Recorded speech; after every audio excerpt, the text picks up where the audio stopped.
Hi. I didn't call a New Zealander to kick off today's episode because, well, this week has been chaotic and I just didn't do it. But as I always say, I'm David Farrier, a New Zealander accidentally marooned in America, and I want to figure out what makes this country tick. And never have I felt more weird about being in America. Full transparency, we're recording this on Thursday, January 16th, and by the time you listen to this, the inauguration will have happened. That's assuming there isn't an alien invasion by then, which at this point, honestly, it wouldn't surprise me. In today's Flightless Bird, we wanted to look at the Californian wildfires, which, as we record, continue here in Los Angeles. Last week, we got you to send in voice memos, and we'll get to those. And Rob and I just want to look at how this has all felt before checking in with some who've lost homes and with some that are helping.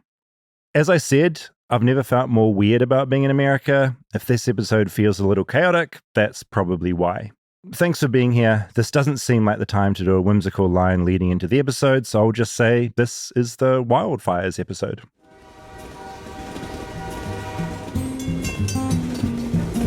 Flightless, flightless, flightless bird touchdown in America. I'm a flightless bird touchdown in America.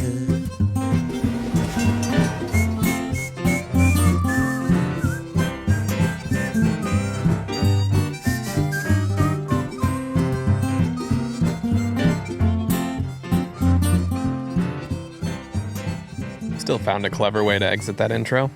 Well, I did. I got there. I just didn't want to do a joke. Yeah. It's like, so grab your fire like gear and get into it. Grab your extinguisher. It didn't seem like the right thing. No, but we got there anyway. We got there anyway.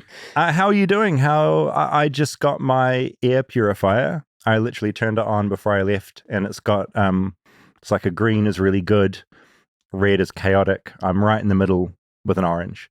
Which could be just because I have a dirty apartment. I don't know. Yeah, an old dirty apartment. An old dirty apartment. That might be something to do with it. But it's a weird time still. As we record this, 24 people have died in these wildfires, and about, I think we're up to sort of 15,000 structures, last thing I read. Yeah. We're in this sort of odd situation where we live in LA. It's like normal. Yeah. Things have kind of settled down and gotten a little more back to normal for those of us that didn't have their part of town torn through. And that's the strange thing, right? Where like our neighborhood seems fine. The sky is blue. Mm-hmm. You don't smell smoke in the air anymore. But meanwhile, the city is grappling with so much loss and so much chaos and just trying to figure out like what the hell is going on. Yeah. And I think, is it worth just going back in time and talking about what happened? Because I remember the days leading up to the fires. There were warnings about the Santa Ana winds. I remember I sent Natalie like news post about it, and it just like it said like life-threatening Santa Ana winds, and I never seen that. No, that's an extreme report headline. I was assuming it was just being blown out of proportion. Yeah, because a lot of headlines are blown out of proportion. Like, it feels like every day it's just a barrage of chaos, right? Yeah, and I don't think it was ever linked to fire hazard. No, not in my mind. Yeah. Totally. It was like, it's going to be stormy. You saw the warnings of it? Absolutely. High winds. That's the thing. And I thought what will happen is because LA seems very like its trees seem fragile. They blow over at like the lightest wind. I just assumed there'd be some like downed power poles, some stuff on the road, and that's kind of it. That morning, the winds did pick up. I had to like cut our wind sails down. We have like 3 wind sails in our backyard, and some of them had ripped off, and there's like metal flying around rings on it that are just swinging around. And I was like, all right, I guess I should take this down.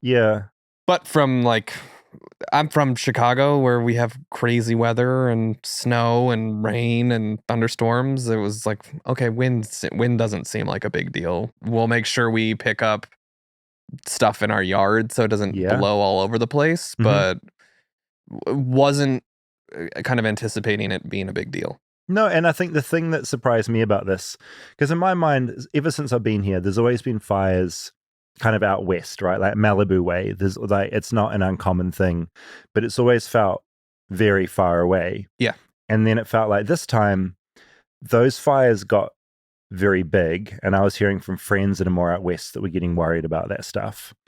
But in my mind, everything was like still very far away, which, as I talked a bit about this last week, my friend needed to pick up a harp that they were renting, and it was out east. And we're driving out there, and it's the first time I've felt unsafe in weather. Like the winds were crazy, and the freeways were just like covered in shit. Trees were coming down, and I just felt. I turned to my friend. I was like, "Should we be driving? Like, you know, when you're driving, you can feel the car being like buffeted. It's like this doesn't feel good." And people were kind of driving a bit erratically. And then it was that thing where, as we got close to Pasadena, which is, you know, it's a 20-minute drive from where you and I, the area we're in, I just looked out to the left, and there was just like a glow of red. And I was confused because I thought, is my geography completely screwed? Like, are we in the wrong direction? But of course, that's when the Eaton fire had kicked off. And when by the time we were at that harpist's house, residents were out in the street in dressing gowns. They were like wondering, like talking about actively, like, do we evacuate? And it's those winds just picking up those sparks and just sending them friggin' hurtling. Yeah, those videos of the like palm trees on fire and the winds going and how quickly it's just spraying them everywhere are terrifying. And that's the kind of stuff where people start saying I know it's like an overused term, but like apocalyptic. It did feel apocalyptic. And LA I associate it here with like at night, the skies are like open and bright. The days are sunny. Even though it's like this horribly dirty city, it just transformed into this whole different beast. Yeah. So then that night, our power went out at like 7 o'clock. Yeah. Ours went out at 9. Yeah. I don't think there were a lot of talks of fire yet that we were hearing.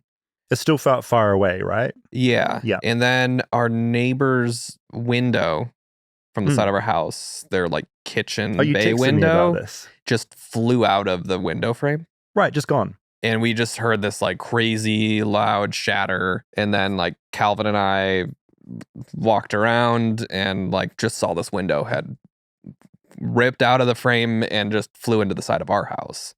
See, that's not normal. Yeah. That's like, has that happened since you've been living here? And then like our neighbor's an old man, and his husband is in Japan. So he's by himself in there and like peeks out of the window frame and is like, "Are you guys okay?" And that's the thing. It was like, from that night onwards, it was suddenly talking to neighbors you hadn't talked to before, necessarily going like, "Are you okay? What's happening?" And that's what I said last week. It felt like the beginning of the pandemic, where there was no official line of like what you're meant to do. Yeah. It's like you're in a situation where you don't understand the next move, and that's a really confusing place to be in. So then power's out all night. I remember waking up the next morning, I think it's Wednesday morning at that point, and you can kind of see the city skyline out of our kitchen window, and at like 6 a.m. sun's coming up, and like the sky just looks insane. There's smoke. Yeah, it's just orange reddy vibes, right? You can see hills on fire behind the skyline from our window. Holy shit, okay. So that morning was like, here's something on this whole hill behind the city on fire, and then just these insane clouds above. It's at that point, I think I started hearing from some friends that definitely were evacuating and were worried about their houses. Yep. I walked up to Griffith and just observed like both fires, which was just basically like very dark, smoky, like you could see the smoke moving across the sky, like billowing out from behind the hill. And from there, it was like, I ended up driving an hour north to get out of town because... You went north? Sorry, south. Sorry, south. Yeah. It went in the absolute incorrect direction. I went south, and because there was a fire in Runyon Canyon, which is very close to us, it took off. And and this is a situation now where we're back in town again. I'm putting a mask on outside because there's like a lot of debate about the air quality around, and I'm just trying to like play it safe. Yeah. But the fires are getting more and more contained now, which is great. The winds as of today have like dropped, right? Yeah. That all those high wind warnings are mostly gone, I think. So from my understanding, the Santa Ana winds are somewhat normal. Yeah. They happen. They just normally happen further north from LA. And the fact that they came down to LA was really what is why we're wreaking sitting in a lot of havoc. And just months and months of dryness, and then these winds, and it all kicked off. I feel like when it was first happening, on like Wednesday morning. No one really in the city knew quite how crazy it was. No. Like I remember even just pulling up maps online. I had to come here because we had no power still, but the office had internet, even though it's closer to the Eaton fires. Yeah. So it was like, could see the Eaton fires driving here to the studio. Yeah. The air definitely getting a lot worse towards here. Mm-hmm. But I don't think it was until like looking at the maps of where the fires were and the severity of it, of like, oh, there's fires on all sides of us. We have Griffith Park right in the middle that easily, like with these winds, so the Watch Duty app, everyone in LA downloaded, I think that morning. Mm-hmm. And you can see where the fire is and where the wind is blowing. Yeah. And we were just a little blue dot that felt like being in the middle of all of it. Yeah. With the wind blowing directly at us. Yeah. Didn't feel great. Yeah. So that was when like my anxiety kicked in and was like, oh shit, this is getting crazy. I don't think we hadn't been hearing from people yet that they had lost houses. And like, I think both the fires were really just kind of getting started at that point. I just remember having that distinct thought of, you know, we're just starting 2025, you know, like this feels unexpected and chaotic. And I'm also thinking like, I feel disorientated. I'm fine. Like nothing bad has happened to any of my stuff. There's, you know, we're going to talk to your friend soon and a friend of mine, and they've lost homes, and that's just a whole different situation. So I can't imagine what headspace they're in.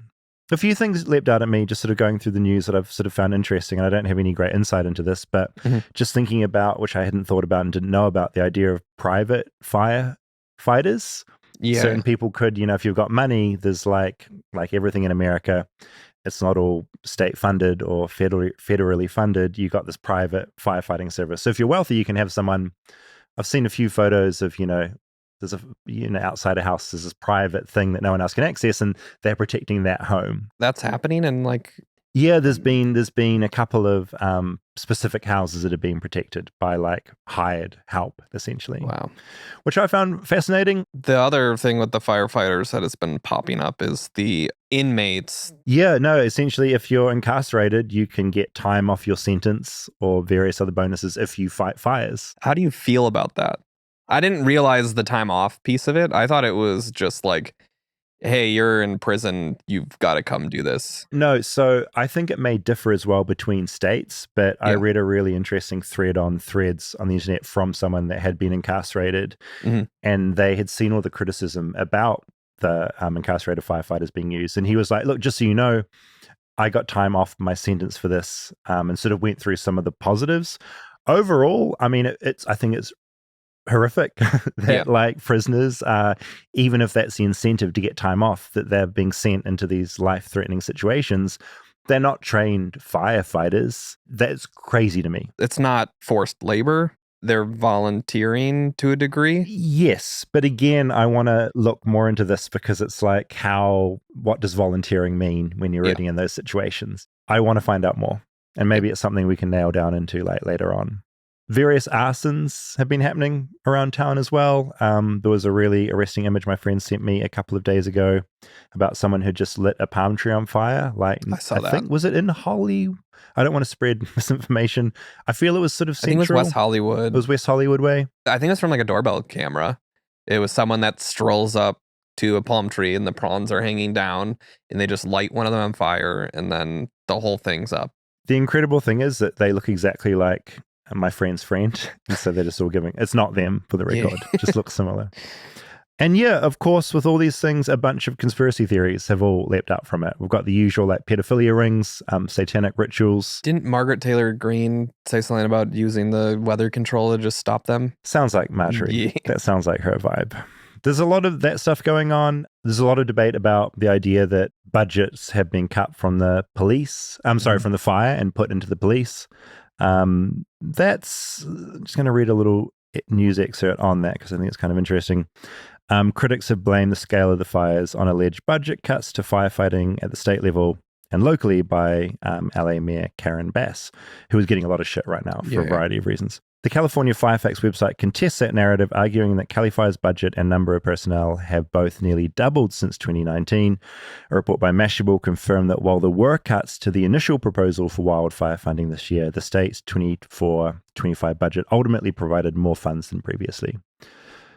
So that's information that I think got a little bit out of hand. Yeah, you've been seeing the wildfires kind of weaponized from a political sense, unfortunately. Yeah, like any disaster in America, that seems to happen. Yeah. With every little thing. So I think it's just, there can be slithers of truth in things, but also don't believe like every tweet you read. Also, just reading from this LA article, issues with the water supply during the early days of the Palisades and Eaton fires drew controversy as well. Hydrants at higher elevations in the Pacific Palisades did indeed run dry during the worst of the firefighting, but rumors about poor maintenance and regional water shortages have not panned out so far. Yeah, what I read about that, the water supplies were not at any lower of a level. And I think the hydrants running dry, a lot of it was from the actual pumps. They had to cut power in some of these areas because it was a fire hazard if these fires are tearing through and these power lines start more fires. It's also the ultimate case of, I think a comedian made this point, of just people at home, like in their basement, being like, I know how to manage a fire, and just like knowing everything and getting stuck in. Yeah. Before we get into some of the interviews we've been doing, Rob, there was one other article from Yale that I found really alarming, I suppose, in a way. It just said the death toll from LA's catastrophic wildfires has risen to 24 and is expected to increase further. The 16 direct fatalities from the Eaton fire alone make it California's 5th deadliest wildfire, while the Palisades fire, with only 8 deaths, ranks as the state's 14th deadliest. However, the eventual death toll from the disaster is likely to be far, far higher once the health effects from the toxic smoke from the fires are fully realized. Additional deaths can be expected in the coming years because of the large-scale disruption to people's lives, similar to what has been found in the aftermath of major hurricanes. Yeah, I feel like that's what's going on a lot now is people's anxiety about the air quality. Big time. Rightfully so. Yeah. That the like old houses with the lead paint and the asbestos, those burning up and those particles going into the air. Because even in Los Feliz where we are, there's ash like the days after the fire, you could see visible ash. Oh, it looked like it was I have snowing. a white car and it was all over the car. Yeah. That's the thing. And that's not just from, like trees that have burnt and grass. It's from like the most toxic shit that we have in our homes, which is not a great vibe. Yeah. So there's just a lot of stuff on social media too, being like the stuff you're breathing in now is what people at 9/11 were breathing in that turned into cancer in 10 years. And that's just a wonderful background thing to have floating around in our brains as life goes on. Well, and it's just like being shown as social media posts that are scaring people. Yeah. And I think I'm trying to find the balance. It's a balance. Yeah. What to be afraid of and what not to be.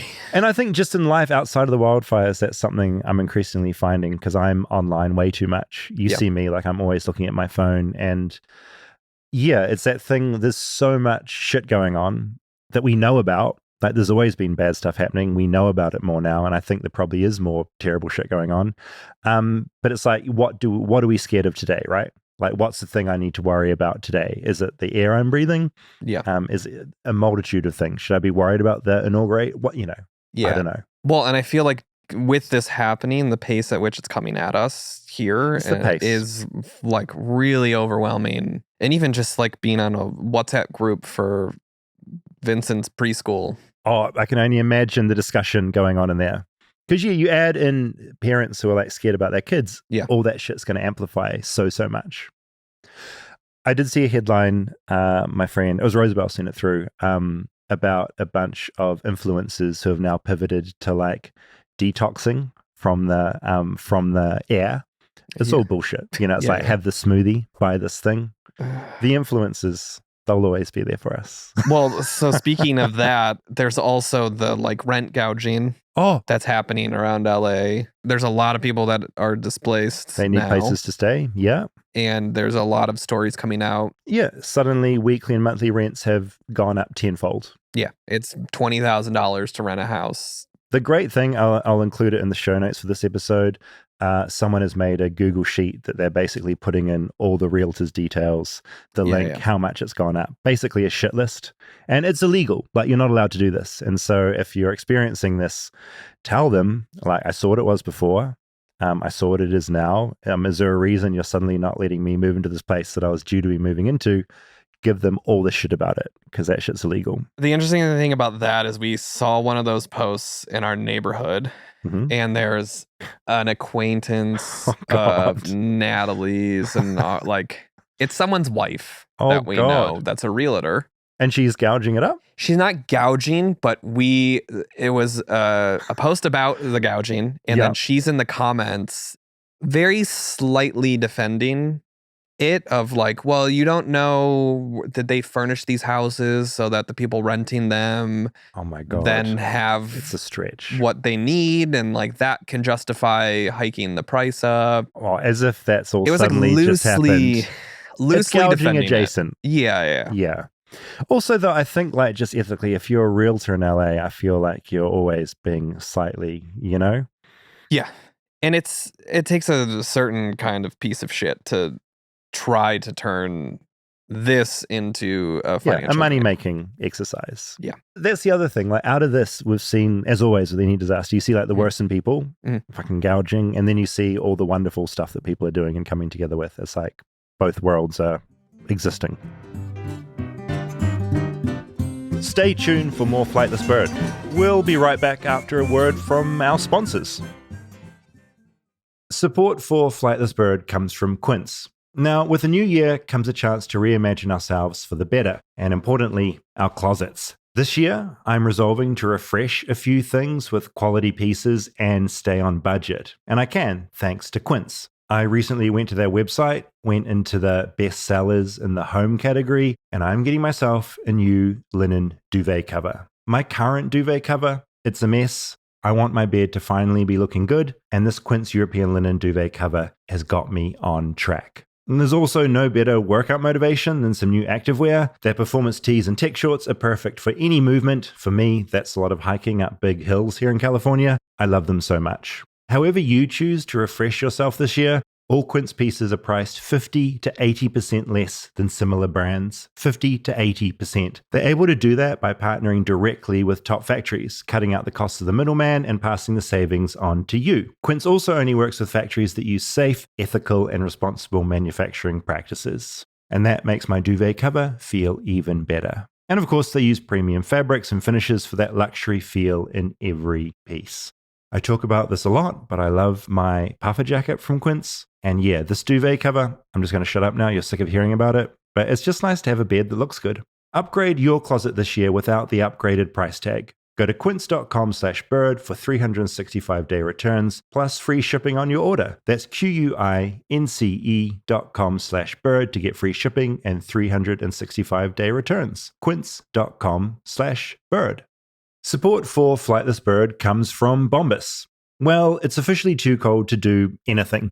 The upside, you can cocoon yourself in Bombas socks, slippers, and underwear all winter long. As I record this ad, I'm currently wearing their socks, and good God, they're good. The secret is in their fabrics. We're talking about the good stuff like merino wool, which feels as cozy as a ski lodge. But in saying that, if you want to brave the cold on the slopes or on a snowy run, Bombas has athletic socks built for that too. Bombas also knows little things really do make a really big difference, so they removed all the itchy tags, fixed that annoying toe seam on the socks, and perfected the fit of everything. No more socks that slip up or underwear that rides up. No one wants those things. My personal favorite, though, is their slippers. If your feet drop to quite cold temperatures like mine or my extremities do, then you'll love the warm, fluffy Sherpa lining and the marshmallow-like cushioning. Oh, marshmallows. But it doesn't matter which Bombas you get, because every Bombas item gives back. And this is what I love. For every item you purchase, Bombas will donate another item to someone facing homelessness. Really, they've donated over 150 million items thanks to purchases like yours.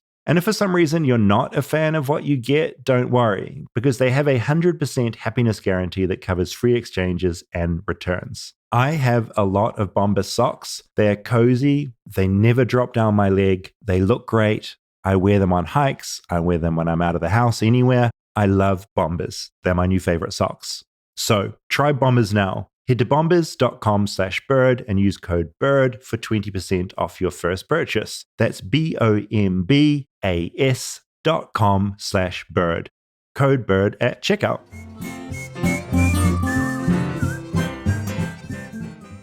Okay. We're going to get to the voice memos that you sent in. Not all of them, some of them that I found really interesting. But we wanted to kick this off. Rob, you spoke to someone about their experience in the fires. Yep.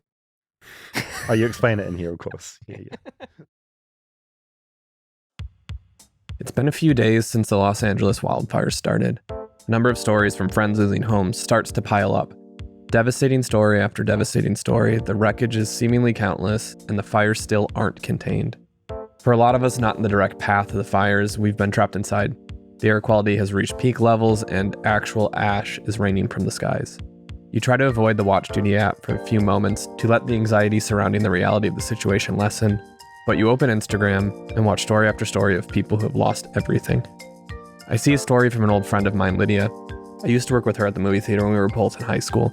There's countless heartbreaking stories like Lydia's on my feed, but this one hits me really hard.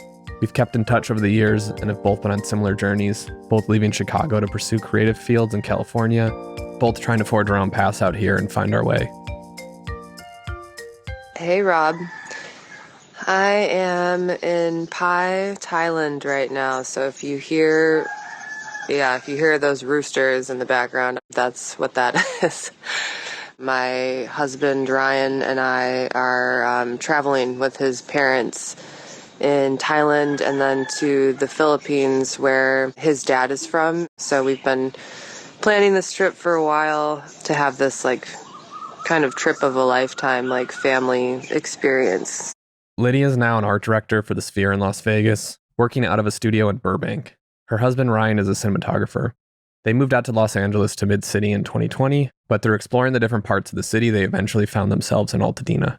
Even at the time, I was like, how is this part of LA? It just feels so separate. It's just north of Pasadena, along the foothills of the San Gabriel Mountains. It feels like you're in a little mountain town. It's unincorporated. It's really quiet. There's cowboys and horses, just riding down the neighborhood streets. It felt just really serene, and we knew that we wanted to move there eventually.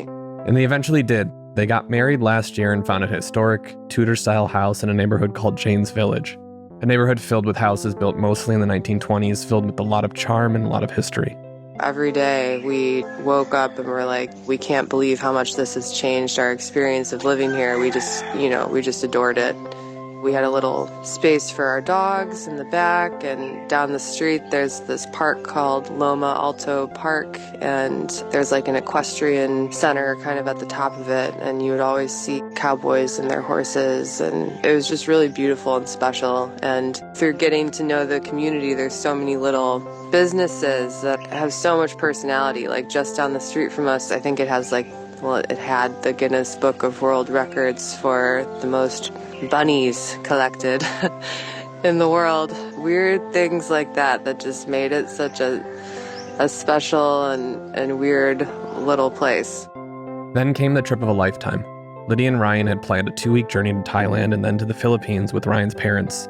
Lydia's mom offered to stay in their house and take care of their dogs while they'd be out of town. Sometime the night before we were supposed to leave, our friends Anthony and Victoria texted me, and they were like, hey, the Santa Ana winds are supposed to kick up tomorrow. They're supposed to be really bad, and the last time they were really bad in Altadena, the power was out for a week.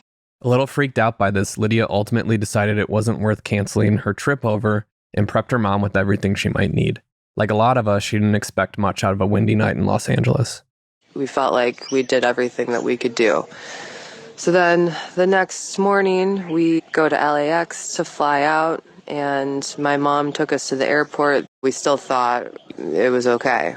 She dropped us off, she drove home, and the winds had completely died down by the time she got back to Altadena. And she took the dogs for a walk, and she was sending me videos from the park. Their first leg of the trip was a 13-hour flight to Seoul, Korea. As soon as they landed, Lydia's phone started going off. I have 20 text messages or something crazy on Instagram. Similarly, my inbox is flooded, and I'm starting to go through these, and we're learning that a fire started. Lydia learned that her mom had evacuated to a hotel in Glendale with her 2 dogs. Once we found that out, then we started to feel the reality of the situation a little bit more. Lydia and Ryan only had an hour to comb through the chaos, but there wasn't much they could do 6,000 miles away. It was time for them to get on their next flight, this time a 6-hour flight to Shanghai. We land and getting all these messages, we're starting to realize the severity of the situation and how out of control the fires had so quickly become. So we're talking to my mom, and she had decided to evacuate from the hotel that morning, and that's when we really started to get scared. They went to bed in Shanghai that night and woke up the next morning to more messages from friends. It said, "Hey, I don't want to scare you, but your street, there's a bunch of houses on fire." She got another message from a neighbor who managed to get on their street and sent along a video of the damage. They received the news that they had been afraid of. Their whole street, including their home, had burned down. Yeah, I don't really know what else to say. I mean, you never think that it's going to happen to you. That's for sure.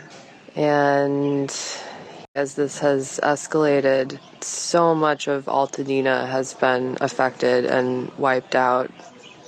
It looks like a war zone. Processing this from across the world with the time difference has been the weirdest experience of my life. It feels like I'm watching a movie about someone else. It didn't really sink in until one of my best friends, Ellie, started a GoFundMe for us, and it's very humbling being on the receiving end of so much love and support from your community is, it affects you really deeply, and we feel really loved and blessed in so many ways. We have our careers. We have a lot of things to be grateful for, and my mom and our dogs are safe. But my husband's life work was in the house. We had everything on hard drives, and, all of our gifts that we got from our wedding last year, and little pieces of art that we collected on our honeymoon, notes from my mom that she sent me over the years, all those little things. Like, yes, it's just stuff, but when you're faced with the reality of losing it, it's a really hard thing. Even across the world at a time of unimaginable loss, they felt the love and support from their community and loved ones. And that's the thing that's become really apparent during this time. At a time when the world has seemed as divided as ever, there's still an outpouring of generosity when people are in need. I really can't even put into words how grateful we are for our friends. So many people have offered to let us, stay in their homes indefinitely, free of charge. So many local companies are putting together care packages with toiletries and clothing for people affected by the fires. Yeah, that side of it has been really amazing to watch. I just want to thank my friend Ellie for setting up the GoFundMe when we were feeling uncomfortable about it. We need help. Everyone who's affected needs help. And my friend Jackie for offering her place up to us. Our friends Anthony and Victoria for offering their place to us and taking care of my mom throughout this horrific experience.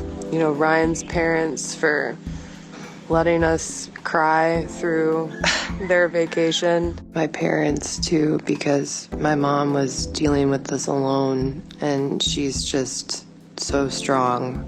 We love both of them so much for all the help they've given us.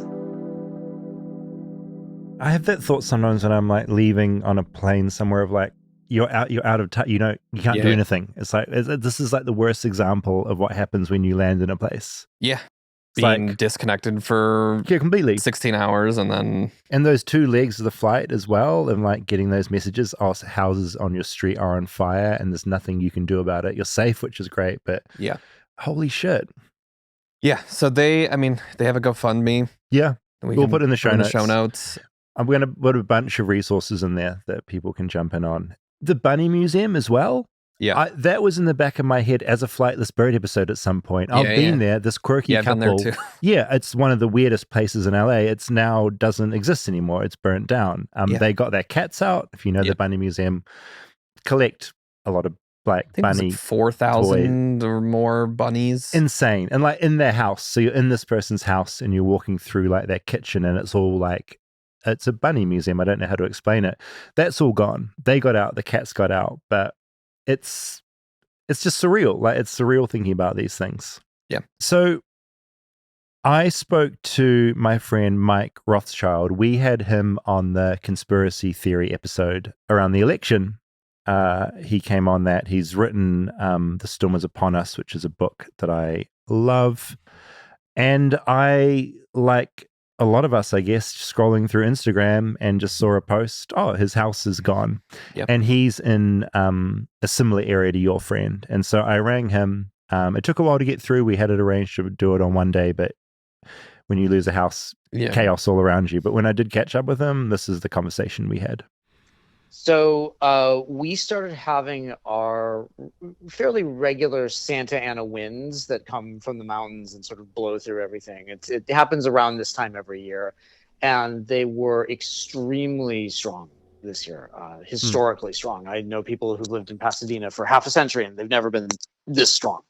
So we already had this high wind danger, and it's also been extremely dry this winter. We've had actually fairly wet winters the last couple of years, but this winter was extremely dry. I can't remember the last time it's rained. And that combination, as far as I know, and the causes of these fires are still really being investigated, but likely knocked down some power lines in several places that sparked fires that it was too difficult for firefighters to get to right away, and they spread incredibly quickly. I can't speak much about the Palisades fire, but the Eaton fire, which is what took our home, that started probably about 6 o'clock. I was just getting home with my kids, and we saw the glow of the fire in the distance, and we thought, it's not a big deal. It'll get put out. And then maybe around 8:30 or 9, we could start to see the fire creeping across the mountains to where the point where we could actually see the flames. And we thought, okay, let's pack some stuff up. We haven't gotten the evacuation order, but let's just, better safe than sorry. So we packed as much, as many valuable things into our 2 cars as we could, not really knowing what to take, not really knowing if we were going to have to leave at all or how long we'd have to go. And then we tried to get some sleep, and we figured, okay, we'll see how it's going in the morning. 3:25 a.m., my phone and my wife's phone both start blaring, evacuation order, get out now. So at that point, our power had gone out hours earlier. We didn't actually know that. Our house is like freezing cold. Our kids, who are 10 and 8, are freaking out. I'm freaking out. My wife's freaking out. We grab a couple of other things, and then we left, and we ran outside, and it's cold. It's pitch black because all the streetlights are out. It is incredibly smoky. There were no flames at that point. We don't think that came around for a few more hours, but it really was, cars going north, cars going south. And we drove probably about 10 minutes to where my mother-in-law lives in Pasadena. And we stayed there for a few hours until we got an evacuation order to leave her house. And then we went to her church, and we stayed there most of Wednesday, which is where we found out from neighbors that our house had been destroyed. And then I guess it would have been Wednesday night, we ended up driving out to Claremont, which is probably about 30 miles east of LA, and we spent a couple of nights with friends there and then headed up to the Central Coast where we are now. How do you feel towards LA right now? Are you kind of like, we're done? Do you want to stay? We really want to stay. we've built a real community, especially in Altadena. And one of the things that I think a lot of Altadena residents have been talking about is what a special community it is. It's an unincorporated part of LA County. It's just north of Pasadena. It is full of 100-year-old homes. Our house actually was 100 years old. It's just this little cottage, not a lot of storage space, but really charming, lots of character. It's also, Altadena has a really interesting history because it was a red line neighborhood.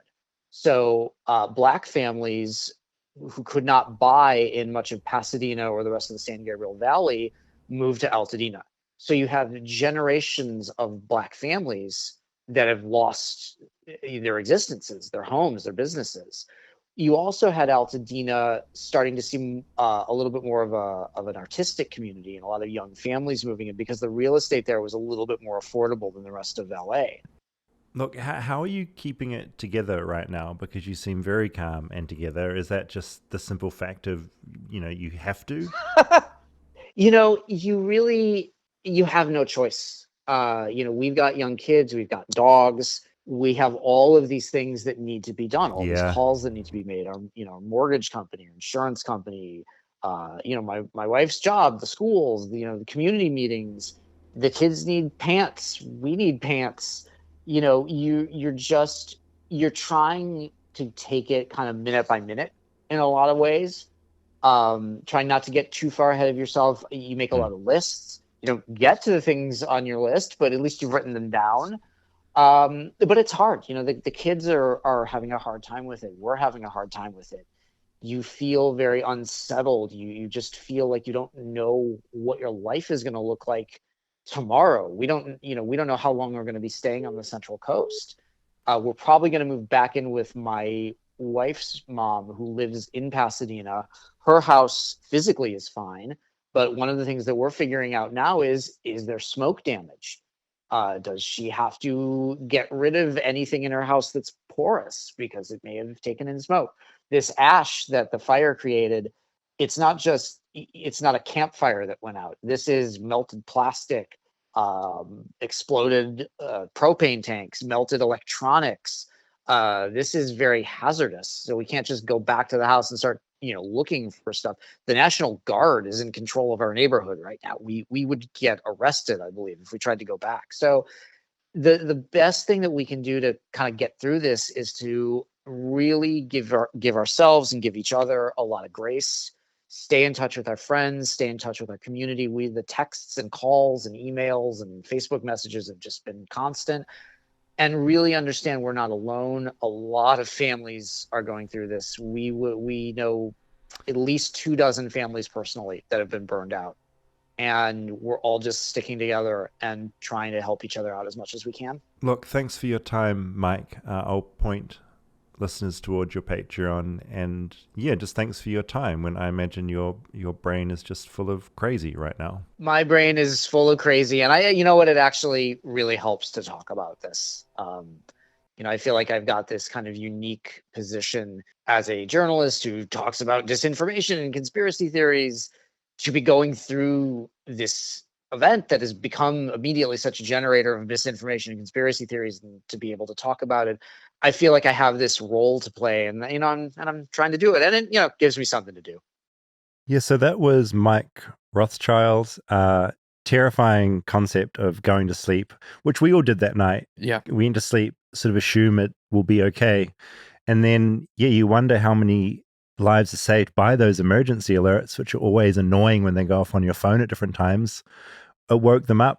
And they got the kids out. Like, terrifying also to wake up and just have your house icy cold and realize, our power's been out for ages. And I think people forget, when you're asleep, you sleep through all that shit. The thing that I think gives me the most anxiety about, aside from losing that, but the actual evacuation process and being like gridlocked, trying to get out of this place that's on fire. Completely.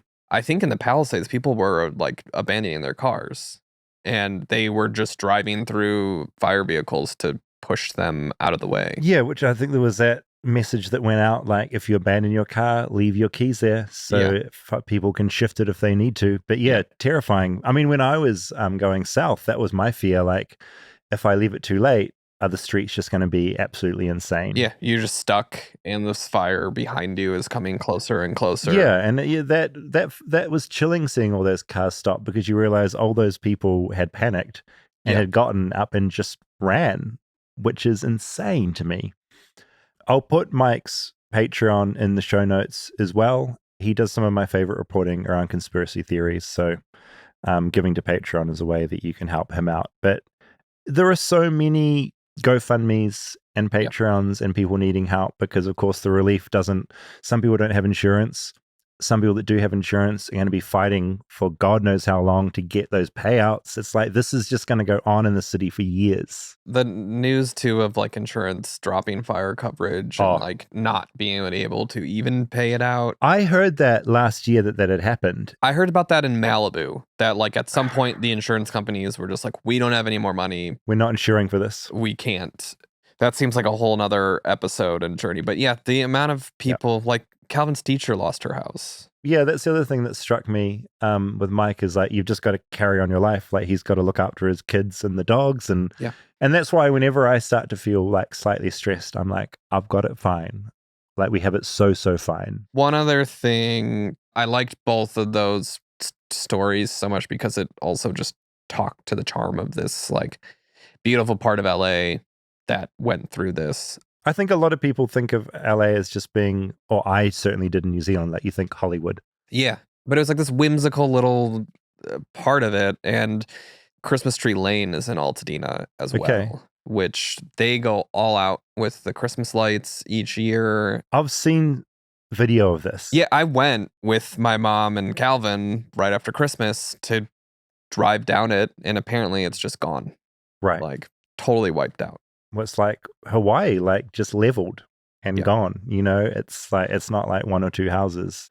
And that's what I can't quite conceptualize. So say you're Mike, right? And you're like, what do you do now? So much he rebuilds. So what, you rebuild and you're this one house in the middle of like the carnage? Yeah. What does that look like? It's such an unusual thing to me to like think about. Well, and like with them having to fight insurance companies and get money, I'm sure like cost of material is going to skyrocket because we have entire zip codes that need to rebuild.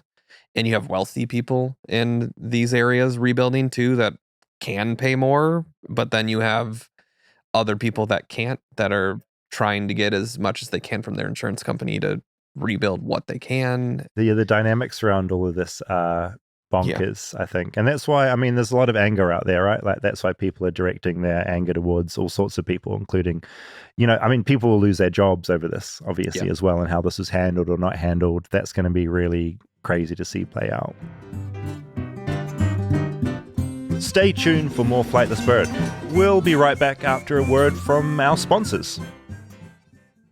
Flightless Bird is supported by Mint Mobile. If you haven't noticed already, 2025 is here and it's already pretty crazy, and Mint Mobile has a resolution for you. Skip the gym. Skip all the fad diets the influencers are telling you about. Skip the BS resolutions you'll forget about by next month. I've already forgotten about all of mine. Instead, make a resolution to save some serious cash by making the switch to Mint Mobile. And right now, you can get half off their 3-month unlimited plan. Now, when I was doing that mystery sound episode of Flightless Bird, I found out about Mint Mobile and where its towers are and what its coverage is doing, and I was really, really impressed. The other thing, it's just so much cheaper. I'm relatively new to the United States. I was paying over $80 a month for a mobile plan, and that is just, as I've now discovered with Mint Mobile, completely ludicrous. You don't have to be spending that much money. So it's time to leave your overpriced wireless plans, jaw-dropping monthly bills, and all the other bullshit in 2024.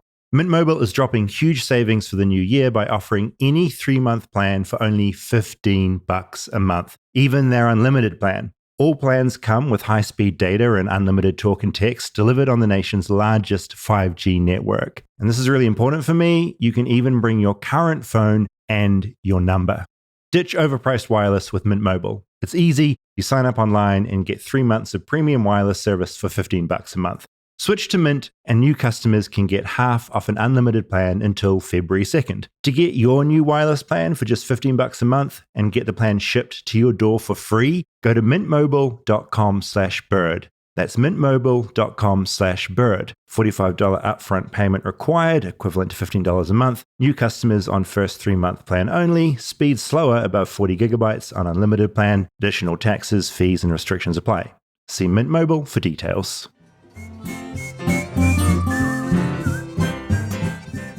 Going to something slightly positive, I reached out to Mutual Aid LA, who are one of the organizations who are just helping. And the idea of mutual aid is that, outside of politics, it's like we're all neighbors, we're all the same, so let's help each other out. Mm-hmm. That's the whole sort of concept. And so this is what Ellie Christie had to say about her work with Mutual Aid LA, because I think they're just doing amazing, amazing work.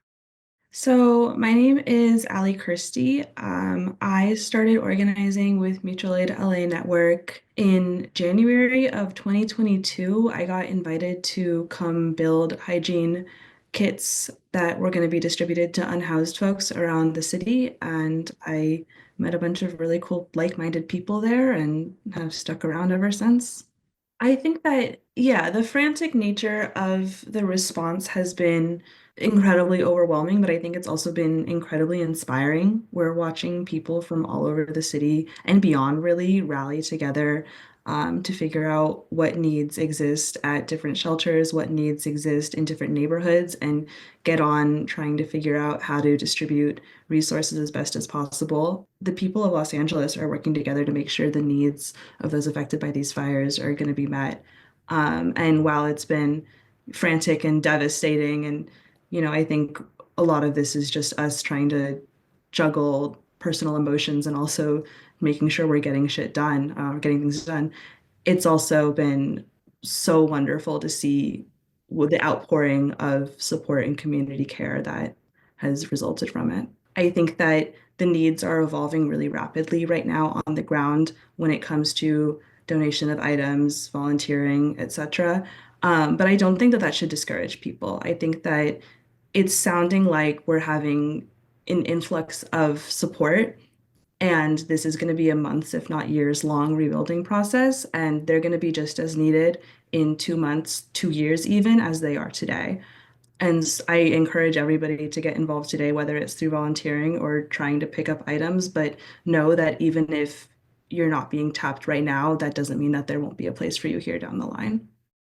So that was Ellie Christie from Mutual Aid LA, and I'll include in the show notes a spreadsheet which is basically updated every couple of days, being like, these are the locations, this is what they need with like stuff, like this place needs nappies, this place needs dog food, and also a list of like jobs you can do to turn up for. Yeah.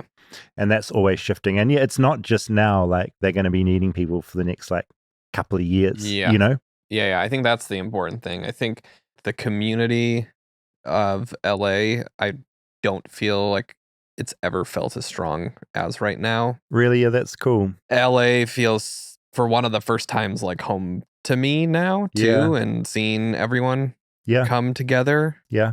In the parking lot here, there was a clothing drive, and everyone is trying to pitch in. It completely counters that stereotype of LA as being sort of like full of vacuous sort of nobbians, Mm-hmm. It's like you're actually seeing it's a community here, and that's what I love about it. And we're seeing that like 10-fold, 100-fold right now. Well, and it's a community of like creatives that have all come here, and already in LA, a lot of people already transplants here. Completely. There's strays everywhere. So when they all come together, it's like almost this band of misfits. It's like this ultimate melting pot, right? Yeah. Yeah, completely. It feels like everyone from LA almost like most of my friends aren't from LA. Right. They've like chosen to come here, and it's their chosen family. And I think it's that's like coming up to the surface. And that's, making it feel like even stronger and more vibrant. Yeah. I wanted to talk now about Watch Duty, which is this app that we talk about a lot.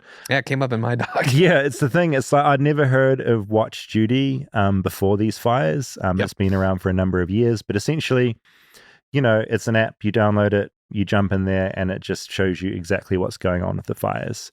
There's been a bunch of articles about it. I got kind of curious about who's behind it, so I ended up talking to Nick Russell, who has been working with them for a long time. And I just got him to break down where this thing comes from and what it's about. Looking at just like the maps that were out there that first morning freaked me out so much. And then I finally got watch duty because like everyone else did in the city. Yeah, it's this amazing thing where there's certain apps here like Citizen, which is sort of maps crime. Citizen in my mind is just a panic maker. Yeah. Like it's just there to make you scared to be alive, scared to leave the house. There's an axe wielding man 2 kilometers away. There's a rapist in that direction. It's information, but it's clutter. And it's my argument, it doesn't really help anyone. It's not useful information. It's not useful. It's just panic. Watch duty is like when there is a wildfire happening, it is the most useful information and the most clearly presented information you could have, right? Right. It's an interactive live map that you can see where the fire is, and they're constantly posting updates on this fire and that fire, and they've got colors surrounding it. You can turn on wind direction. I mean, I was on it nonstop from when they started, and I downloaded that app to a day or two ago. Same. And just jumping on, and you can see a fire, you can see how contained it is, you can see the warning levels. If there's a press conference happening in the city, it's linked to that. So, and the other thing that it might seem like a minor point, but apps can be such a horrible experience. Like you get the app, I'm giving it my email. Yeah. It's like this whole process. Watch duty, there's none of it. You're just in. And it felt like an experience that I want to be having online all the time, but never get. And that was also why I wanted to talk to them, to be like, how is it this good? Like, this isn't how the world works anymore. How is this so slick?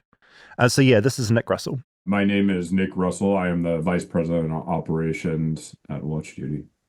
And how did you get involved with this particular app that suddenly everyone seems to know about and is using and is literally saving lives? Yeah, my story is a little bit colorful. So I don't come from a fire background. I spent the last 10 years of my life managing the largest organic dairy farm in Northern California. And my last year working there, I volunteered simultaneously at Watch Duty, starting as a contributor, becoming a reporter, and then eventually building and deploying our Echo radio devices that are now scattered throughout the West. What is an Echo device? Yeah, great question. So our Echo radio devices are a force multiplier for us. What they do is they monitor hundreds of first responder radio frequencies simultaneously, and then they send us alerts of potential wildland fire dispatches in our internal communication system, Slack. And then it sends us all the audio from that in 1-minute snippets with the dead air removed, and then transcribes that into text. So that's how we're able to react so quickly of new wildfire ignitions. And maybe this is a good place to zoom out about this whole situation because, I downloaded the app 5 days ago. It's the first I'd ever heard of it. I log in, incredibly clean interface. I'm getting a lot of information about the size of fires, where they are, wind directions, wind speed. This is a very big question, but how is this thing working? Yeah, no, it's a great question, and I think it's probably best to zoom all the way out and kind of talk about how it was conceptualized and how we got to where we are today. So our co-founder and CEO, John Clark Mills, had a very rich history in the tech industry. He had built several software companies and sold those. And so after the last one, he moved to a rural area in northern Sonoma County, completely off the grid, making his own power. And about 6 months after moving in there, he had encountered several experiences with wildfire helicopters flying over his area with with buckets. And he was trying to figure out what was going on. And so he, sometimes was able to piecemeal the information together, but it was always challenging.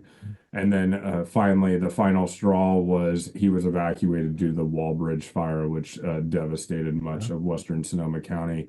And so when he got to a safe area, he started looking and trying to figure out where the fire was, where it had started, which areas were threatened, resources for evacuees.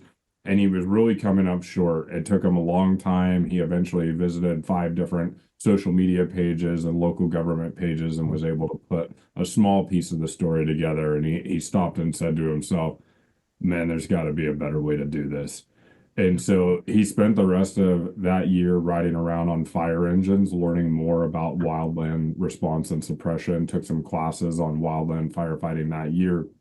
And in August of 2021, Watch Duty was born and launched to the original three counties in Northern California, Sonoma Lake and Napa County. That next June, we launched to the entire state of California. We finished that season covering many wildfires throughout the state, unfortunately, and continue to grow our user base. The next year, we expanded to 11 Western states. And then this year, we've now expanded to cover a total of 22 states and 1,476 counties. And so the original intention for Watch Duty was to solve the problem that John was experiencing and get all this pertinent information into one place, and then have a delivery platform that wasn't clogged up with the nonsense on social media of direct energy weapons and space lasers, just clear, concise, actionable information so that folks could make a plan for what their next step was. And so I think that's really what's made it grown and popularity. And to your point, it's just so easy to use. And because we're a nonprofit and we're not focused on the money, we don't want your name and we don't want your email address because we're not going to go back and bother you with marketing. So if you noticed when you download the app, you weren't asked any of those things. It was simply which county do you want alerts for? And then once you've selected that, you start getting those. And so the magic behind all this is the people, right? We've built some incredible data aggregation systems that all come into our internal communication system, Slack, as signals.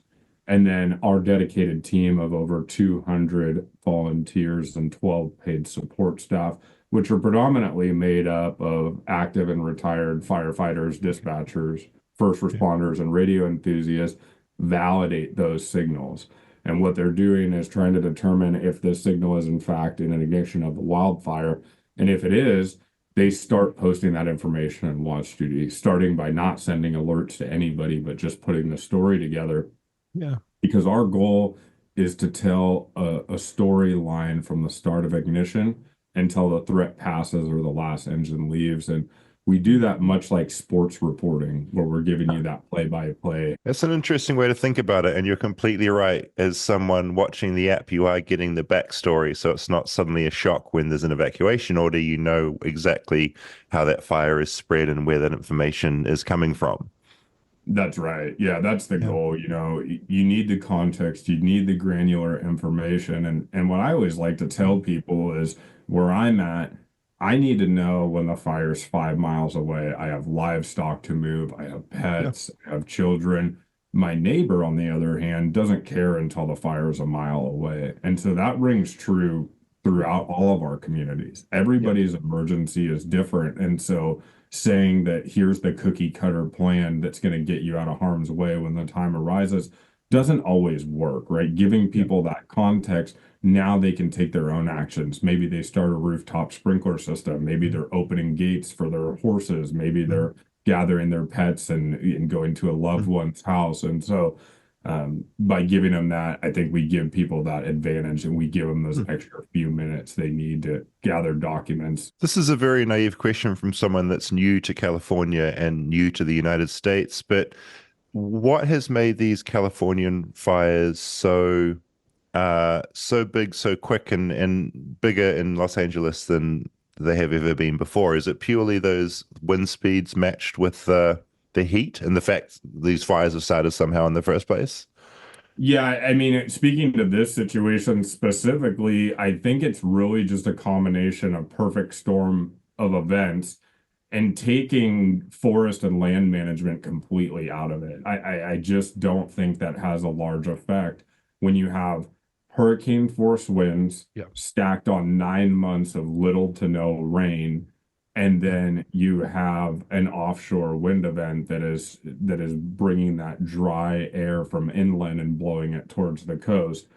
And so I think it's fair to say I have rarely, if ever, seen these kind of wind speeds sustained for this period of time. You know, obviously, Watch Duty is in the press a lot at the moment. People are talking about it. Is this the busiest the app has been? It might be an unusual question, but is this like a particularly busy time for you guys? Yeah, I mean, this is certainly the busiest we've ever been in January, and that it really is unfortunate. But Yeah, the growth that we experienced over the past 5 days has certainly been unprecedented. We added 2 million additional users to our user base and covering 220 million push notifications we sent. And at the peak, I'm going to call it the peak of the event for our communities, and that was yeah. when they received an erroneous wireless emergency alert to the entire county. We I got it. spiked to yeah, we spiked up to over 3 million users a minute. So a very, very high number. We saw some request spikes of 100,000 people per second. So you're starting to pass people like Amazon on Prime Day at that point. So Yeah. certainly never anything that we thought we'd experience. But I guess the one thing I can smile about as we go through these events is we watched many other technology systems fall down and not work because of these traffic loads. And Watch Duty from the start of the event to today has had 0% downtime.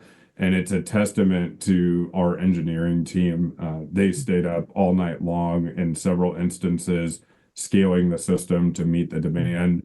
And I think it really just speaks to the labor of love of this team. Why do you think there was such a spike this particular time? Because your app has been around for a long time. Is it the fact is there's a lot of people in Los Angeles and it was affecting people in Los Angeles? Was it some social media trend? I've never seen such a big sudden uptake on an app like this. Yeah, I think it was the wildland urban interface, which became the urban interface story that really Yeah. gathered so many people's attention. I can't think of a recallable moment outside of Watch Duty history where 10,000 plus homes were lost in multiple fires. And so I Yeah. think that's a big reason for the growth. But then the other side of it is all our growth has always been 100% organic. We don't spend money on marketing. It's always people Yeah. on X or Facebook saying, "Hey, you got to download the Watch Duty app." And so I think we've done the right thing for so long, and our user base was certainly large before. It was about 3 million people. And so there was many people in those initial hours from Sacramento, from Oregon, with loved ones in the Los Angeles area. And they started saying, "Hey, use Watch Duty. That's what we Yeah. use here. We Mm, experience fires 5, 10 times a year. That's what we use."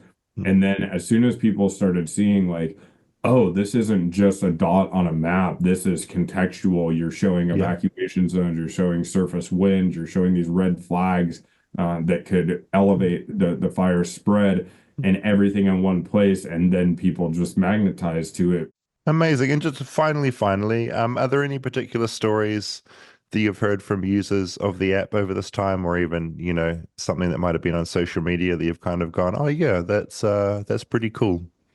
Yeah, I was actually reading through support tickets the other night, just trying to kind of ground myself back in the work we're doing because it's easy to get a bit clouded. And there's certainly two stories that ring out, and they're on opposite ends of the spectrum. The first one comes from one of our users in the Northern California area, and he saw these fires developing at, shortly after 10 a.m., the Palisades fire, and he reached out to his mother and father in the Malibu area who were unaware that a fire had begun. They were unaware that evacuations were underway, and he was able to get them 30 minutes of lead time. Now, they unfortunately lost their home, but they had some functional Yeah. access issues, and they were able to get that extra time.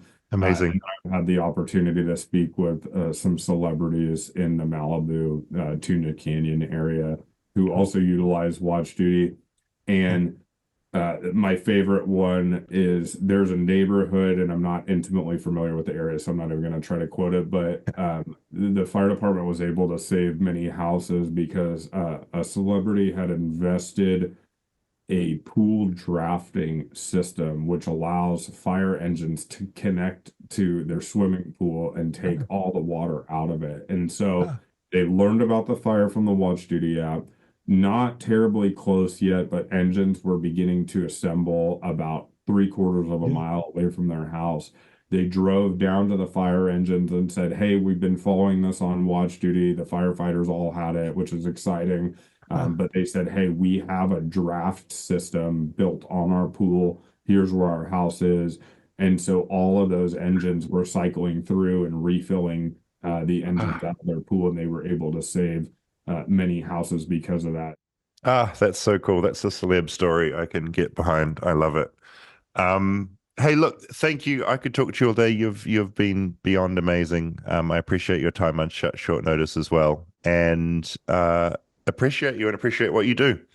Yeah, no, thank you very much again for the coverage, and happy to talk anytime. So again, thank you. So yeah, I am nominating Watch Duty for App of the Year. I'm a big supporter. I've never been excited about an app since Raya. I was excited about Raya. Wow, you can go on a dating app. Look at celebrities. It's very funny to me. Watch app has surpassed Raya as by far the best app on planet Earth. I'm hoping that at some point we don't need it. Or I don't need to use it as much as I don't want to be using it daily. Yeah. But as far as like a resource, like yeah, you it's say, great. It's like it's funneling all that information from all these different sources into this one place and spitting it out for dummies like me to actually understand like what the hell is going on. Yeah. So good. And a not-for-profit. It's just they're never going to sell out. They're just funded by some users, and holy shit, what a success story. I think we also have to talk about leaf blowers. Oh my God. Yeah, okay, so talked about this briefly last week, right? Yeah. Pasadena had put out, the county had put out a, what is it? Pasadena County, an area? They'd put out an City Instagram of post. Pasadena? Yeah, city had put out a post saying, no leaf blowers because it flicks up horrible shit into the air. Just not the time to use it. Every day since the fire started, I have heard aggressive leaf blowers all over the neighborhood. I have seen so many. All right, so the issue with them, they're banned now as well. Yeah. Like the city has banned them. Yeah, like, they have. Do not use them. Well, because I think there's two things. They were telling people not to use them in the fire areas because it's blowing embers. Yeah, that was the first warning. But then the second thing was even in like our neighborhood, them blowing around, it's blowing up all of the toxic ash you talked about. That we don't want to breathe in. And so basically, for me, I don't mean to make this all about me, but I'm a podcaster. That's what we do. I'm in my little apartment. I've got my windows shut. I'm like super aware of what the air is doing. Outside both of my windows, leaf blowers start. Yeah. And I've been, as you know, I've been irritated by them for a long time. But this felt just like I didn't know what to do. And then also the other element in LA of leaf blowers is two of the people, both leaf blowers, obviously hired help. So I went through that journey today. Okay. Pray tell. Because I've keep seeing them around our neighborhood. And I'm like, what the fuck? I know you're not supposed to be doing them now. You're not supposed to be using them, like especially now. Mm-hmm. And I was driving and I saw a guy using it. And my first thought was like anger. He's endangering people in the neighborhood. But then I was thinking, well, this guy's hired to do it. I don't know if he even knows about the ban or not. Mm-hmm. He's like a landscaper that's trying to fucking survive right now in this city. Mm-hmm. Does he need someone screaming at him? And like he's on Instagram, like, and saw all these warnings about leaf blowers. I don't know. No. Well, he's probably busy fucking working. While I'm in my house scrolling like through Instagram. And he's also like, the guy wasn't wearing a mask either. So he's taking in all of this too. Yeah. Also very hard to communicate with a leaf blower. Yeah. Because it's so fucking loud. Yeah. So I went through like a whole journey. Yeah, so full disclosure, when it first happened, I screamed out my window. I couldn't see who the leaf blower was, but it was like down and behind a hedge and it had been going on for about 10 minutes. I just like a crazy person went to the window and I just like screamed like, stop blowing. Like I sounded in my mind, I sounded very angry. I probably sounded like quite silly. Insane. Like an erratic. Yeah, and of course, he couldn't hear me. He's got like an erratic bird on. An erratic bird coming out of the window. Pretty much. But I just felt so pissed off. Yeah. I was just like, come on. Like, we're all kind of stuck inside. Don't do this. I was talking with someone I know about this too, and she was like, yeah, I wanted to yell at them and felt like I was going to be the like crazy lady yelling at someone. And I was like, if I do, I'm the like guy on the lawn yelling at people to slow down on the street. Completely. I'm really glad that you had the same thought process and the same experience. Yeah. And I don't know, second guy, I just left and I had my window shut, and it's like, I don't know, what can you do? Yeah, but it's also terrible that all of that shit's being blown up and into someone's window nearby. And yeah, not great. I think it's more on the people hiring them that they need to say, hey, stop using the leaf blowers. Yeah, completely agree. I went on a walk today, had a mask on, guy leaf blowing outside. He was, I would say, the owner of the house. Just looked like an owner of a house. You know what they look like? Just looked like a bit of a, he had a big house, looked like a bit of a prick. I shot him an evil fucking look. In your mask? That's what I did. So you... Eyes. It was through the eyes. He knew, because he stopped blowing and he stared back at me and he looked guilty. He knew. Anyway. Okay. Now, we got a number of voice memos sent into our email, flightlessbirdchat@gmail.com. Thanks to everyone who sent in. We sort of asked for your experience related to fires, either now or in the past. We got a lot of them. I've just selected a few that speak to different things, and I just wanted to play them now. First up, Zoe, who grew up in Malibu in the late 70s. I just found her look back at the history of these fires quite interesting, and she also just has a really great voice. Thanks, Zoe. Hi, David and Rob. My name is Zoe. I am calling to tell you that I grew up in Malibu in the late 70s, early 80s, and wildfires were very common. Our house burned down when I was 10 in a wildfire in Malibu in 1984, and it was one of the most horrifying, traumatic, scary things I have ever experienced, which is just a club you do not want to be part of, and everyone is going through right now. I was pulled out of school, and there was black ash falling out of the sky, and the fire was coming over the ridge, and it jumped the ridge so quickly. It scared me so badly. We didn't get to take our cats. We just had to walk our horses on the beach, which was horrifying as a fifth grader to me. And then my dad was always, during the year, doing these burns on our land to keep the brush back. And every year we would have to evacuate. And the Santa Ana winds were so vicious. I remember my lips would be so dry and cracked and bleeding. And I found it so frightening because, PCH is the road in and out of Malibu. I mean, you've got Canyon, Doom, and Malibu Canyon. If those get closed, there's just that one road, PCH. So I vowed I couldn't live there as an adult because I was too traumatized and scared from the fires, genuinely. And the fires that I'm seeing now, my dad is still out there, and the fires that I'm seeing now are about 10,000 times more forceful and quick and devastating.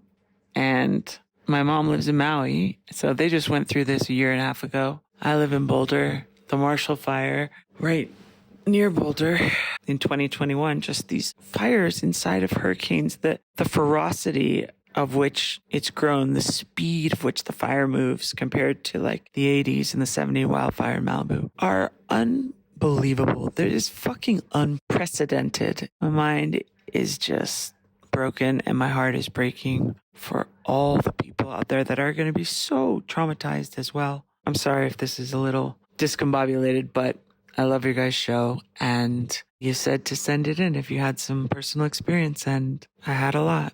Anyway, thank you for the work you do. Sending love, and be safe and help each other.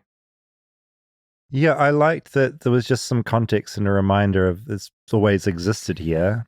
Yeah. And it's been a part of people's lives, which is something I haven't got to clock because I haven't been here long enough. But also the fact that this was just so much bigger. Yeah, if it's blowing her away and she's experienced all of that since she was a kid, I think it says a lot.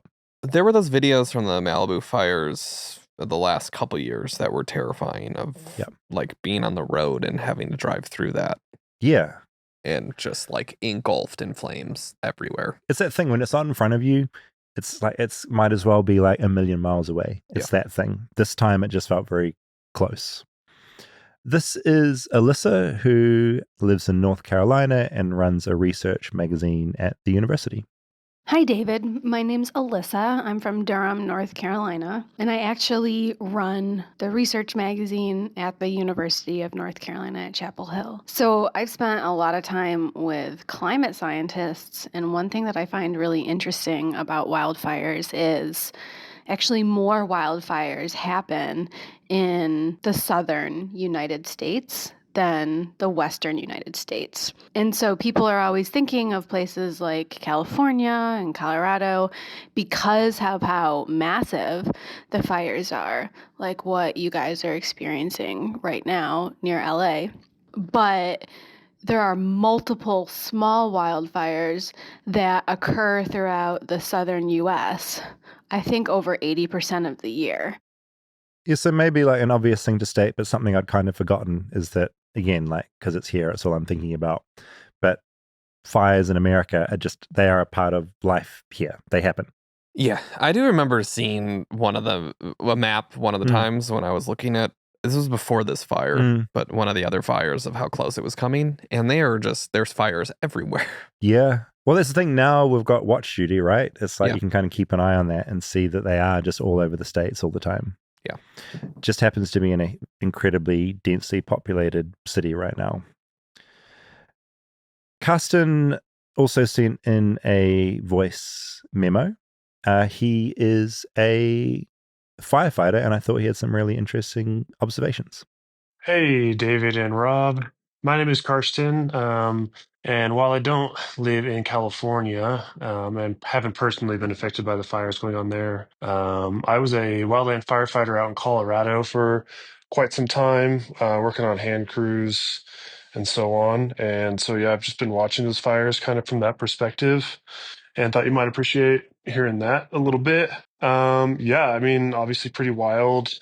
For me, the thing that really has stood out watching all this go down is most of those folks fighting those fires are equipped and prepared to fight wildfires, right? You know, that's dealing with brush and trees, grass, and so on. So their personal protective equipment is to keep them from having burn injuries as much as possible while having little to no respiratory protection.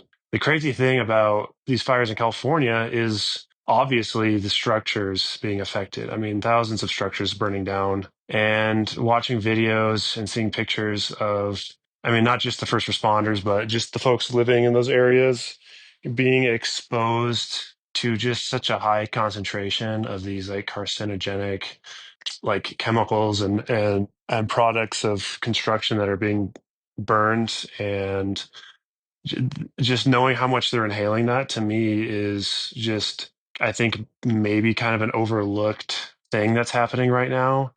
I mean, obviously in the forefront of our minds is these people's homes and lives being lost, but in the years to come, I'm just, a concern I have is these folks are going to be dealing with the repercussions of being exposed to these extremely toxic things, you know, and then not to mention the insane work that those folks are putting in. Like a typical you know this, I'm sure, but a typical hand crew, so like a 10 to 20 person group of individuals assigned to fight these fires, are working on like a relatively chill wildfire 2 weeks straight, minimum of 16-hour shifts per day, and away from their families, of course. Usually no can't contact their families. It's but then when you show up to a fire like this that's just sweeping through these communities, you know, people are going to be putting in some pretty crazy amounts of work. Just some thoughts. Hope you all are doing okay and your families are doing okay and your friends are doing okay as well. Much love from Colorado. So yeah, that was Carsten, and I hadn't thought of, I just hadn't thought of like the amount of work that firefighters do. They're not going in for like a 4-hour shift. It's like, no, No. it's the day and the night. Yeah, I think I saw that they were doing 12-hour on, 12-hour on, 12-hour off. Holy shit. That is something we failed to mention so far in this is just first responders. Yeah, thank you. Yeah. Jesus. And I think they're coming in from Arizona and from Las Vegas and all over the place to help, and planes are being sent and helicopters. Yeah, and while all of us are actively getting the hell away from fires as much as we can, like they're coming in there to like save people and save homes. And so they're the ones, you know, I'm just moaning about like breathing in some air like brushed up from a leaf blower. They're in the middle of all that shit getting God knows what up their nostrils. And I think it could be a case of, you know, what you saw after 9/11, where further down the line there's going to be some health effects from this. And I feel sort of shitty even talking about it, because like if there's one of those firefighters listening, I don't want to like panic them. But it's like, you know, it seems they're the ones that should be the most protected in all of this. But these fires are not what they are used to fighting necessarily. Yeah. Ugh. There's one final voice memo I wanted to play. He didn't want to give his name. He just had an interesting little factoid that now makes me think I want this to be a separate episode at some point. One thing to look into if you do an episode on fires in the US is smoke jumpers. I don't know if you've heard of that, but essentially it's people who jump out of planes and parachute into wildfires and put them out. I know at least at one point in time, they put out something like 90 odd percent of wildfires before the public even knows about them. Because the key with wildland firefighting is to put it out. It's way more cost effective to put it out when it's small, obviously, than after it grows. So smoke jumpers do a great job at that because they can meet fires in remote areas where you can't easily access them by other means. The idea was actually, I think, started in Russia, but America is really where it took off. And I actually grew up just right next to the first smoke jumper base in the United States, up in Winthrop, Washington. Yeah, I just had never heard of smoke jumpers in my life, and I thought, what a kick-ass, amazing job that is. Yeah. I mean, back to watch duty.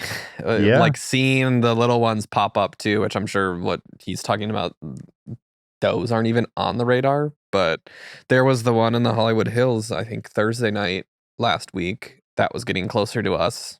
And they got on it quickly. So quick. Yeah. And again, first responders, holy shit. It's just infinite respect. One of the most terrifying jobs I can ever imagine. And I don't imagine the pay is particularly good. You know, it's just a really brave thing to do. Sort of the opposite job to podcasting, I feel like, in a way. So look, thanks to everyone who sent in those voice memos. There were so many of them. Also, just so many stories coming in. Couldn't get to them all, but we do read all your emails. Flightlessbirdchat@gmail.com if you want to get in touch. I've got a little bit of feedback to the Sharks episode. Do you want to hear some of that? Let's do it. Brett wrote in, and Brett was one of our shark attack survivors from the episode. And this email, like, it really blew me away. And he'd listened to something you'd said.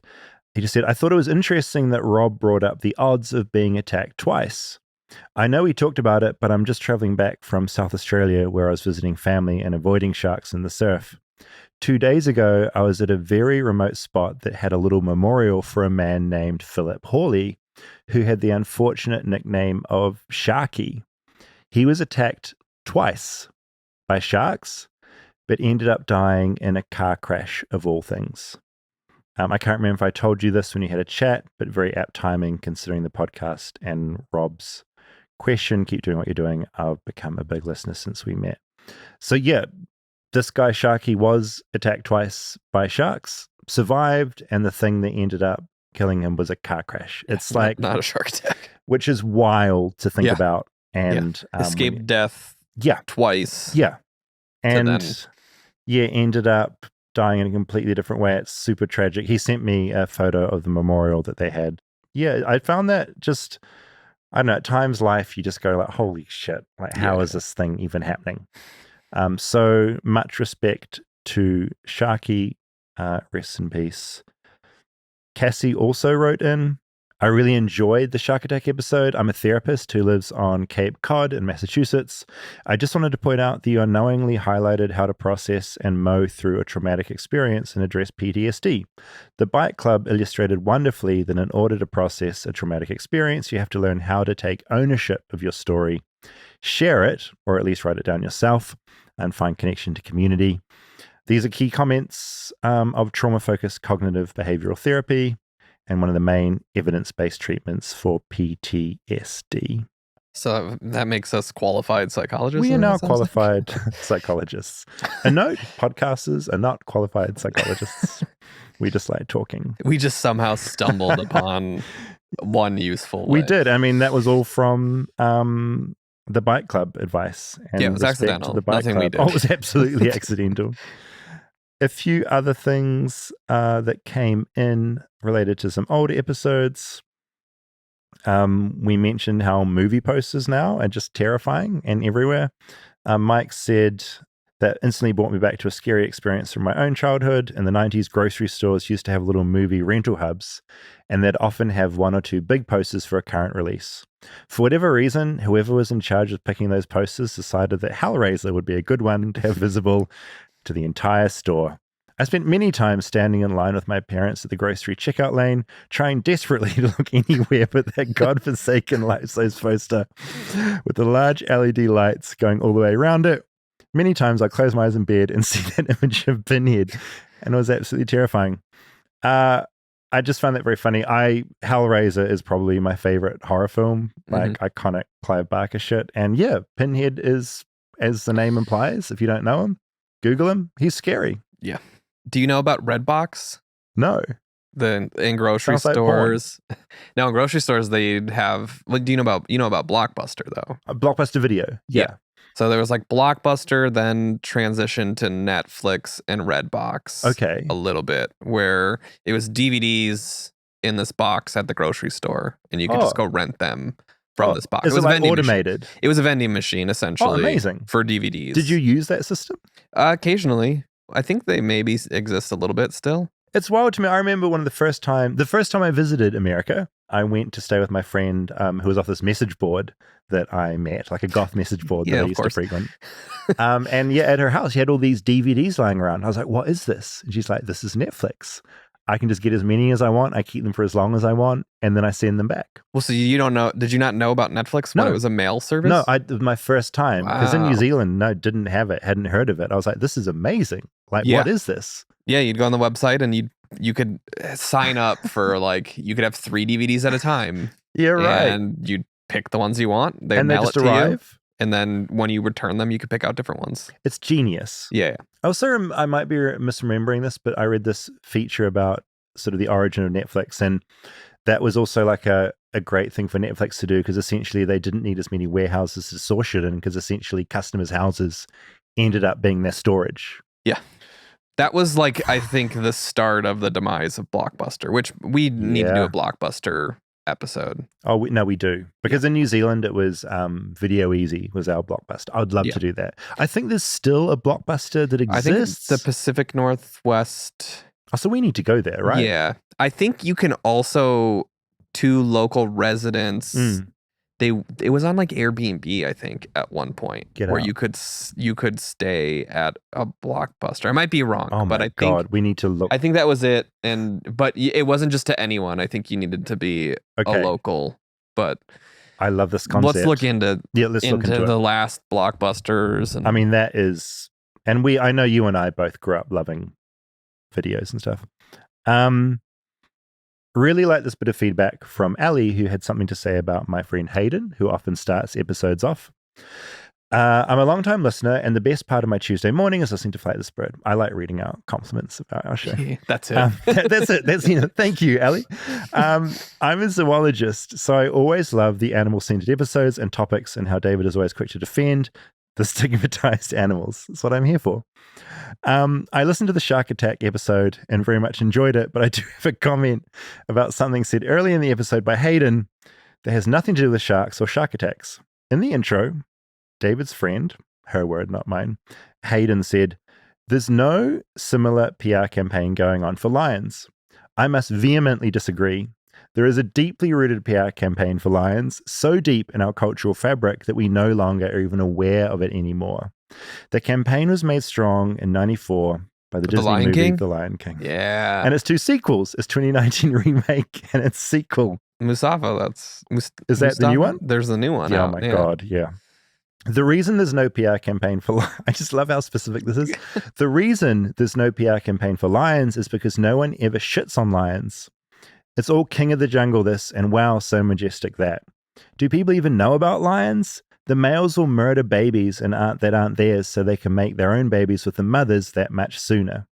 Simba and Mufasa certainly never had a sing-along about that. What really irks me, though, is the juxtaposition of lions with hyenas. She's off on a rant now, I love it. Lions being good, hyenas bad. You want to talk about an animal that needs a PR campaign? It's the hyena. They're the coolest animals no one knows about, and they get such a bad rap because they're scavengers. Back to the Lion King. Spotted hyenas kill 65 to 90% of their own prey. They're literally the opposites of scavengers. And did you know that lions are way more likely to steal kills from hyenas than the other way around? That's a smear campaign, if I ever heard one. Some final things. Yeah, big lion. The weirdest things, all hyenas have phalluses, males and females. Yes, Look I do it know up. about this. I will be looking it up. The females have an elongated clitoris that is phallic in shape through which they pee and give birth. They give birth through what is fundamentally a penis. How badass is that? That is fucking badass. Yeah. Thank you, Ali, for the facts and also ragging on Hayden. He needs to be kept in line. And I wanted to end on just something that resonated with me. It was about our Black Box of Doom episode. David wrote in, you touched on the theme of losing the record and memory of what has occurred due to the shifting platforms it's recorded on. Also, the sheer volume of content we accrue in our photo storage. Much we can't even remember despite having hard evidence of the day. This terrifies me. It tweaks a deep anxiety that what in a moment or period of life is so important can be forgotten, either from our own memory or the collective records so easily. It feels natural that what we feel is special, fun, of beauty, or in some other way important in one moment should be preserved. We should remember it. Those that review our lives at our funerals or when the aliens archive it should be able to piece together those important moments to summarize the paths we've been on. But instead, it's all just noise. We remember none of it. None of it is worth anything to anyone and is simply of no significance. And I hate that it's of no significance. Did you write that in, David? It is pretty much in my brain, this particular David. It's oblique. He went on to share some pretty personal stuff, which I won't read out, but he concluded with, the conclusion to this train of thought is existential dread, that all things are, it's a uplifting thing to end on, that all things are meaningless and lost to the abyss of time. But I prefer to think it means that our archives simply don't matter. Records are meaningless as they by nature are an insufficient representation of the past, and enjoying now is what matters. And I hope I agree when I'm 90 and don't feel like I'm missing out by not having terabytes of pics and videos to spend my last years lost in. I hope you didn't bother to read this whole thing. I really liked that message from David. But look, don't worry. I'm going to bring us up to end on. Well, my only thing about that is that fit at a episode about wildfires where people just lost all of their homes. That's an incredibly good point. No, I didn't even think about that. Of saying your stuff's not important. Yeah, holy shit.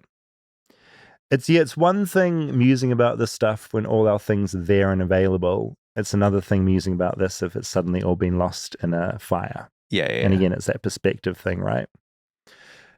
I also feel like I always spiral out into these existential things when I'm like shut in and like a bit bored and going crazy. And that's what this last week has kind of felt like. Yeah. People that actually have like terrible shit going on, it's like the opposite. They're just like out living and surviving and not just like lost in their own brains like I have been all week. Finally, it's another David Chamberlain. You're just only picking feedback from David's? Of DBW Productions. This is what he wrote. Subject, and we're going to end on this. Creed-inspired version of your theme song. Hi, David and Rob. I love the new show. Keep up the great work. I'm a full-time music producer in LA and whipped up this cover of your great theme song. I just did it for fun, but if you ever play it, just credit me and my studio website. I'm playing everything and singing. So, his name is David Chamberlain. His website is recordla.com. He is from DBW Productions. And this is the Flightless Bird theme song, which you have heard hundreds of times now, but done as if by Creed. Goodbye.